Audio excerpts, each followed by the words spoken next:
আসসালামু আলাইকুম রহমতুল্লাহি ওয়া বারাকাতুহু। সম্মানিত ভাই ও বন্ধুরা, আজকের এই ভিডিওতে আমরা আলোচনা করব আল্লাহ তাআলার একটি গুণবাচক নাম আল হামিদু অথবা ইয়া হামিদু। পাঠের কি বিশেষ ফজিলত রয়েছে আলোচনা বুঝতে সাথেই থাকবেন। যারা এখনো চ্যানেলটি সাবস্ক্রাইব করেননি, সাবস্ক্রাইব করতে ভুলবেন না।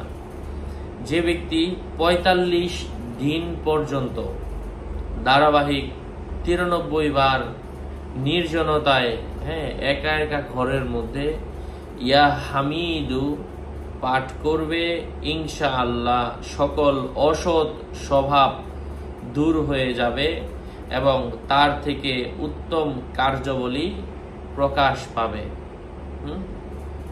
৪৫ দিন টানা আমলটা করতে হবে এবং নির্জন ঘরের মধ্যে প্রত্যেক দিন ৯৩ বার করে পাঠ করবে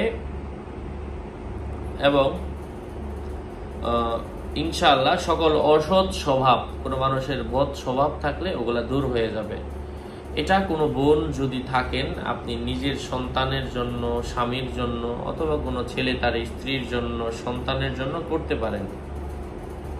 অথবা আল্লাহ তাআলার এই নামটি একটা ছোট কাগজে ৫ বার লিখে, জাফরান কালি দিয়ে লিখে যদি তার সাথে রাখতে দেওয়া হয়, অসৎ চরিত্রের মানুষও ভালো হয়।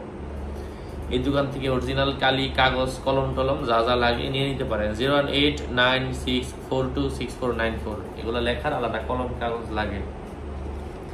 যে ব্যক্তির মুখ থেকে খারাপ কথা বলে, খারাপ কথা প্রকাশ পায়, বকাঝকা করে, তাকে ঠিক একই নিয়মে এই আল্লাহ তাআলার নাম ইয়া হামিদু একটা কাগজের মধ্যে ৫ বার লিখে বৃষ্টির পানি দিয়ে ধৌত করে তাকে ৫ বার যদি খাওয়ানো যায়, ৫ দিনে ৫ বার, ইনশাআল্লাহ বদ অভ্যাস, খারাপ কথাবার্তা বলনেওয়ালা মানুষ ঠিক হয়ে যাবে।